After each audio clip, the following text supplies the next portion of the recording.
Welcome everyone. Today is the first episode of Small Business Treasury. My name is Frank Molina. I have over a decade of experience in corporate treasury, all the way from analyst to where I'm currently at in middle management. I decided to do this because I'm very passionate about treasury and I want to help out small businesses.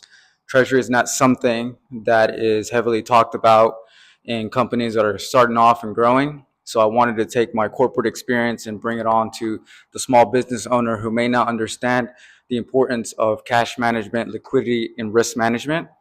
Those are some of the few things related to corporate treasury. So today's episode is going to be a basic introduction to treasury. I want to make these videos very informative, very educational, and I want to focus on the importance of the topics related to treasury. I currently work at a multinational billion-dollar company that does engineering across the United States. So I wanted to talk about my day-to-day activities in these videos and talk about how that relates to the corporate treasury function and how that's applicable to small business owners. Now, my specialty is going to be really focused on the founder, the executive team who focus on the daily financials, and individuals who are always trying to learn and grow their small business. My family comes from a series of small businesses, and I'm the first individual in my family who has stepped into the corporate world. So it's a combination of mixing my corporate experience along with helping the small business owner understand the importance of these topics. With that being said, I want to talk into the first topic of today. I have broken it down here into 5 sections, 5 main topics of corporate treasury and how that relates to the small business owner. So I have the first one here is what treasury actually means. It's topic number 1. Number 2 is why treasury matters for growing businesses. And number 3 is treasury versus accounting versus finance. What is the difference between all those? And number 4, what are the 4 core responsibilities of treasury? And then number 5, why small businesses need treasury discipline. So without further ado, let's start with topic number 1. And I want to explain what treasury actually means and in simple terminology, because this is all corporate lingo, but I want to be able to help the small business owner understand the translation between corporate terminology and basic small business, basic fundamentals, and understand the importance of those terminologies. So first one, what is treasury in essence? It is the managing and protecting of the company's cash.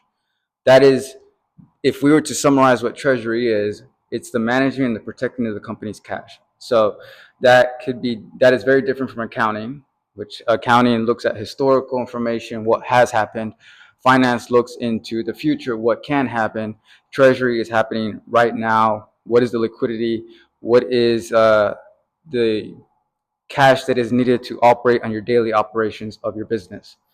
So the main focus in treasury, it's four pillars into what corporate treasury entails. It's cash, banking, liquidity, and risk. Those are the 4 pillars of corporate treasury. Now, as we discussed, accounting is looking at what happened. Finance is looking into what will happen or forecasting or projections. But treasury is the day-to-day operations of the business. So, for example, many companies are very profitable in their balance sheets. They may generate $1 million in net profit at the end of the year. However, many business owners struggle to understand the difference between profit and liquidity. And I'll give you an example. Many times, some corporate clients may pay their invoices 30 days past the completion, right? So, but you also have expenses that occur prior to receiving those receivables. So that difference between having cash available and expecting cash to go out as your disbursements or your expenses, that's called liquidity. And the importance of treasury is to be able to create a forecast where we can project when we will receive cash, when the cash will be dispersed for your expenses or your daily operations, and when you can time that to make sure that your account balances are never overdrawn.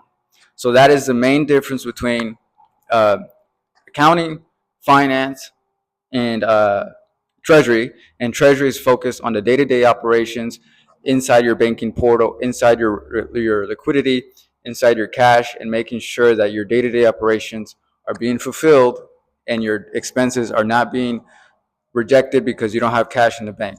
That is the essence of Treasury, also known as cash management.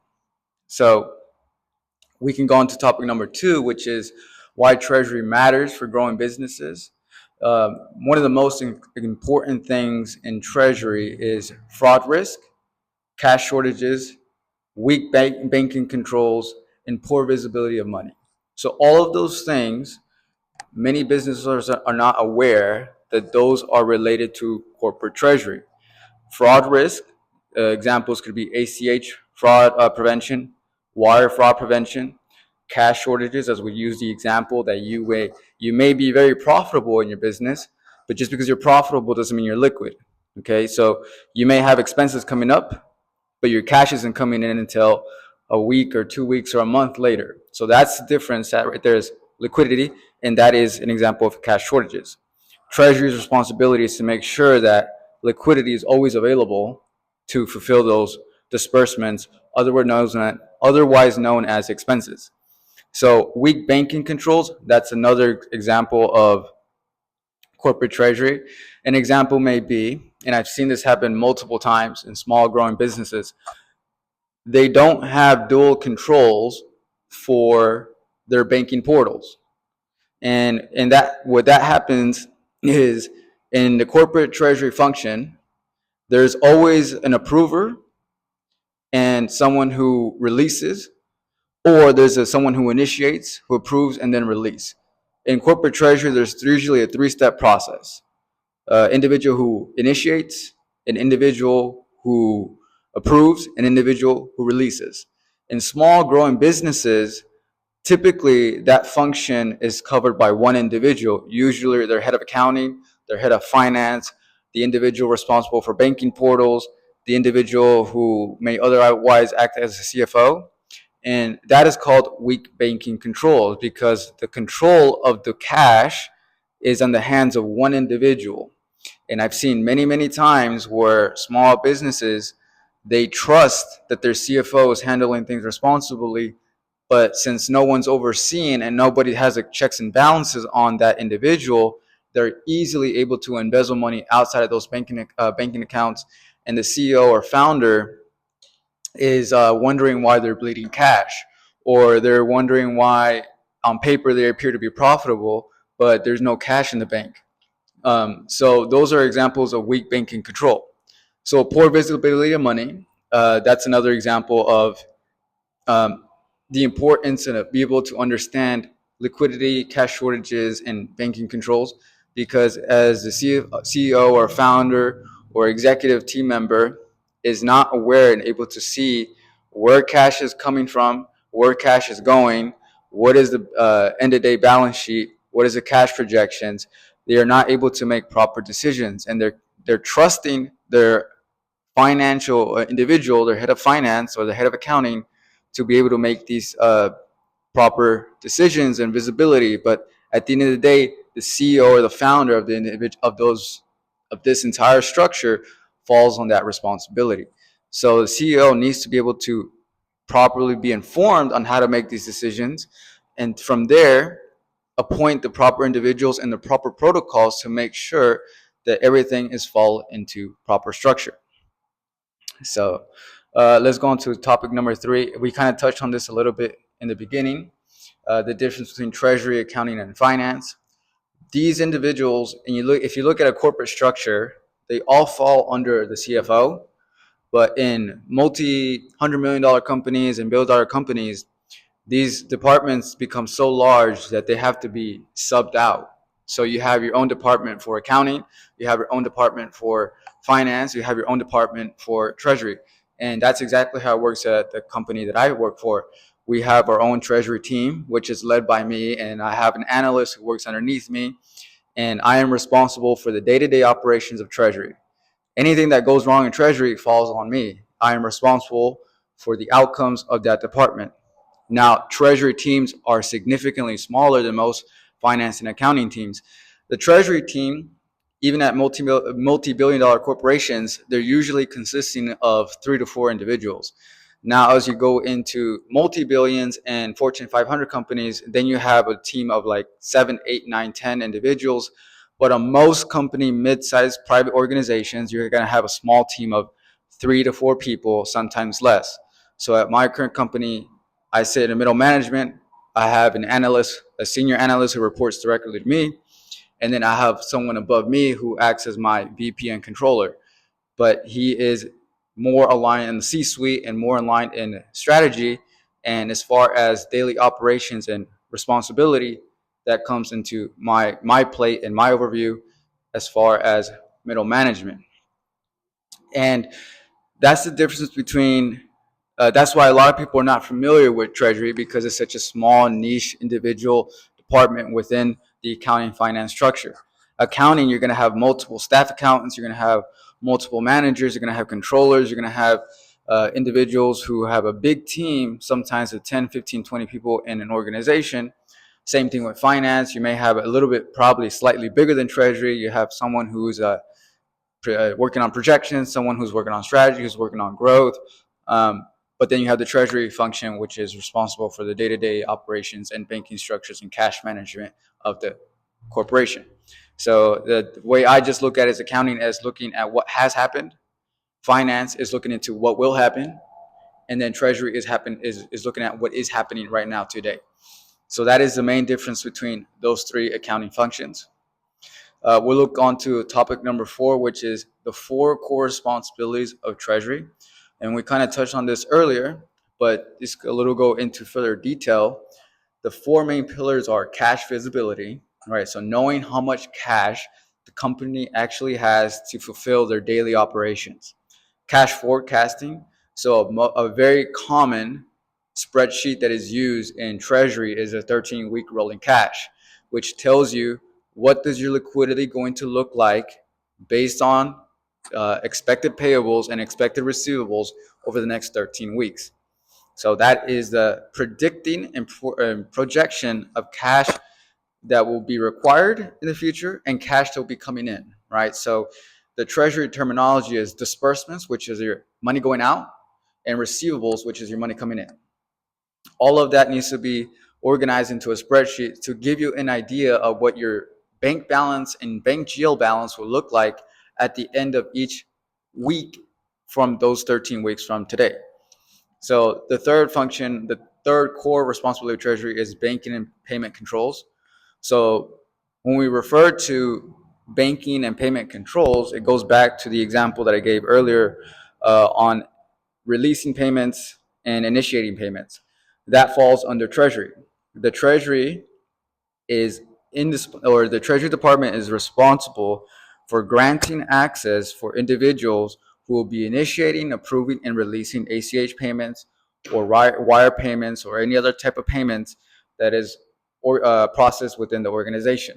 That is the responsibility of Treasury to make sure that everyone has the proper protocols in place to ensure that no one is able to initiate and release payments by one individual, right? So that is called the banking and payment controls, and that is to essentially prevent fraud.